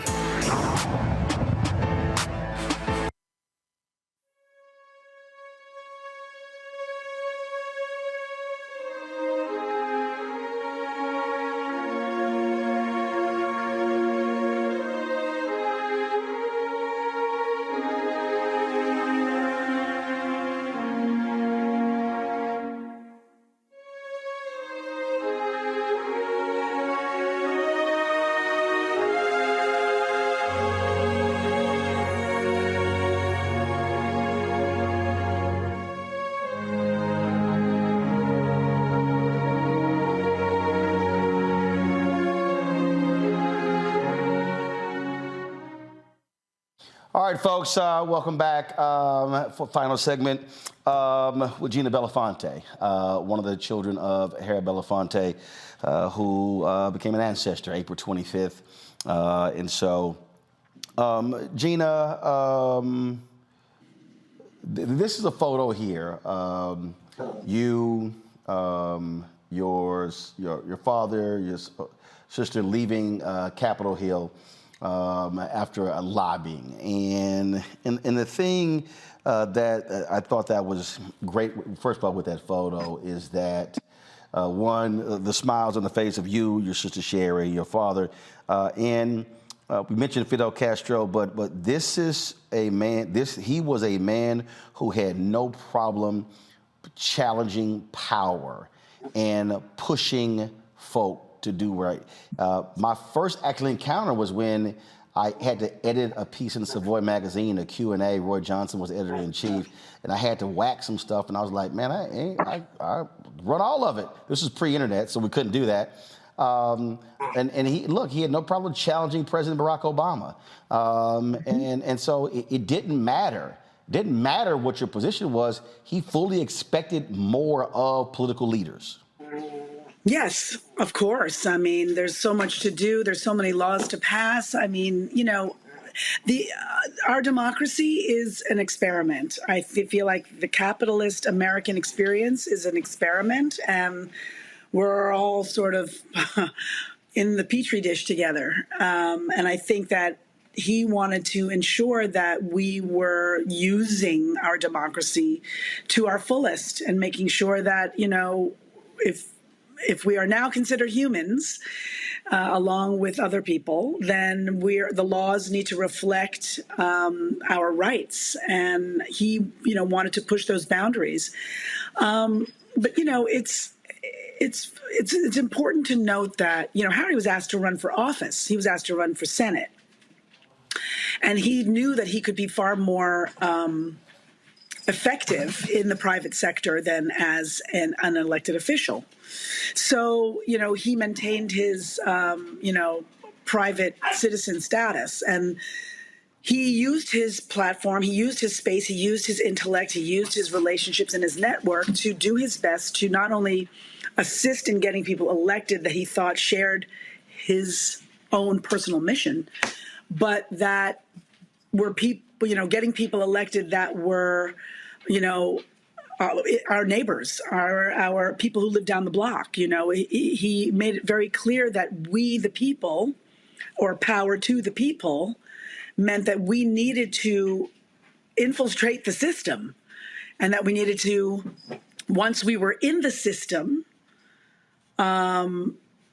tear down the machine and instill a more human approach to our existence. And we're still working on that. We have the confines of our government to work within a structure that was built, as people say, the founding fathers. I say, the founding, misogynists. But anyway, it's important just to understand that our human existence needs to evolve. We need to grow, and we need to grow from our humanness, not from what the Constitution states. The Constitution is a guide for us. It's a jumping off point. And, for the most part, it did its best to be inclusive in what it knew at that moment.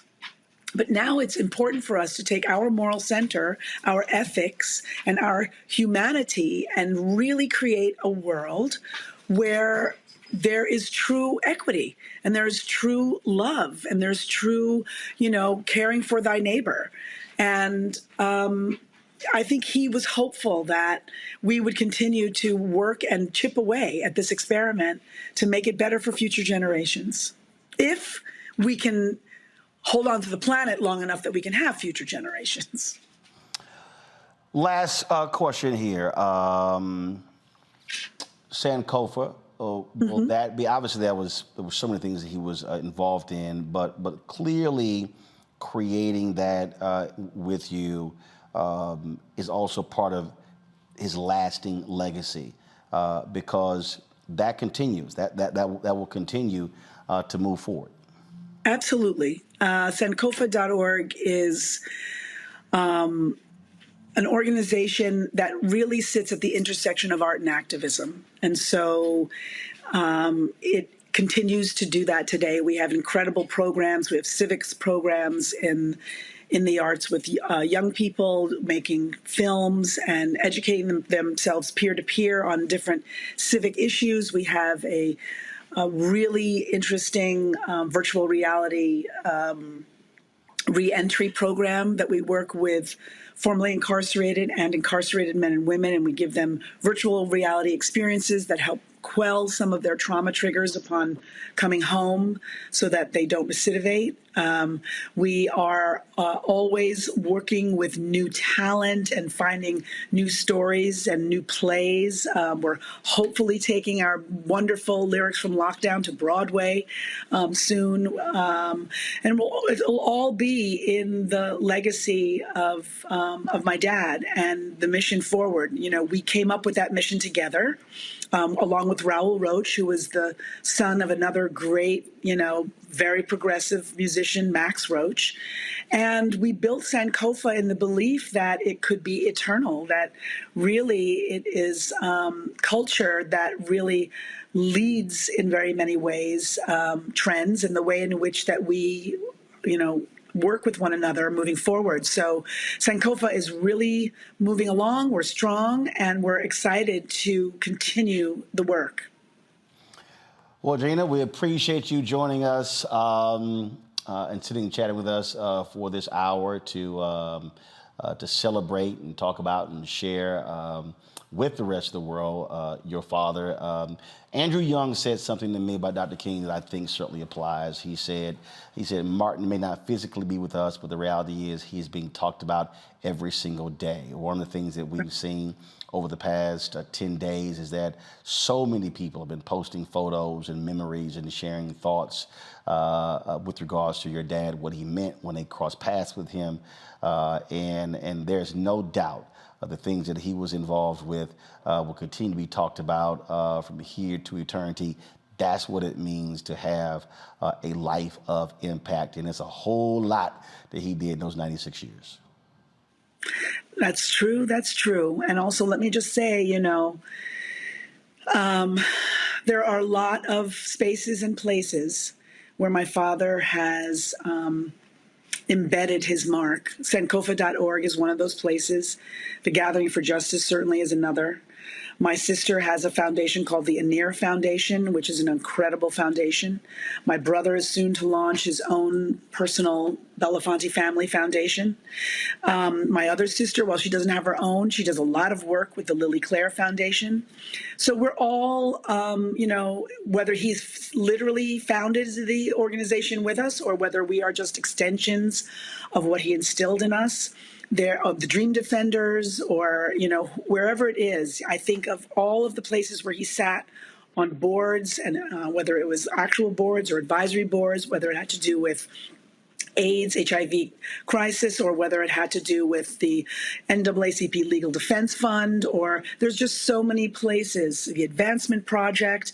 He really, really wanted people to know and understand that he supported many different movements for the civil rights movement, many different roads and avenues within the movement itself. He wanted to ensure that people had opportunities and spaces and places where they could choose what was most authentic to them to support, to help continue to raise up, and to be a part of. So my thing is always to encourage other people to get involved and to find something that is authentic to you, to find a way that you can also participate and carry the legacy forward. Well, that is certainly the case, and he definitely, I enjoyed our time together, having fun, and this is one of the photos of the last sit-down we had in his office where we had way too much fun, cracking jokes and having a good time, and so he certainly will be missed, but we absolutely will remember him. And as long as this show is here, as long as I am here, that portrait will always be in our studio where we would pay respects to your dad and what he meant to me, but also to African Americans, to this country, and to this world. Thank you, Roland. Thank you so much. I appreciate you. Give our condolences to your family. Gina Belafonte, thanks a lot. Peace. Folks, that is it for us this weekend. We're going to live stream, we're going to restream the 2 one-on-one interviews that I did with Mr. B when I was at TV One.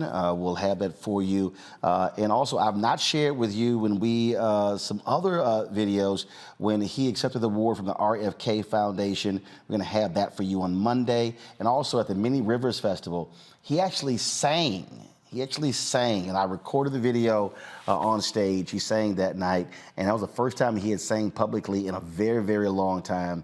And then we'll have that for you as well. Folks, that's it for us. We appreciate it. Thank you so very much. We'll see you on Monday right here on Roland Martin Unfiltered on the Black Star Network. Support us in what we do. Download our app. Also, you can also join our Bring the Funk fan club, and so you can join us right there. And when you support us, you get your name on the list that we run every single Friday. Thank you so very much. I'll see y'all on Monday. Holla!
Thank you.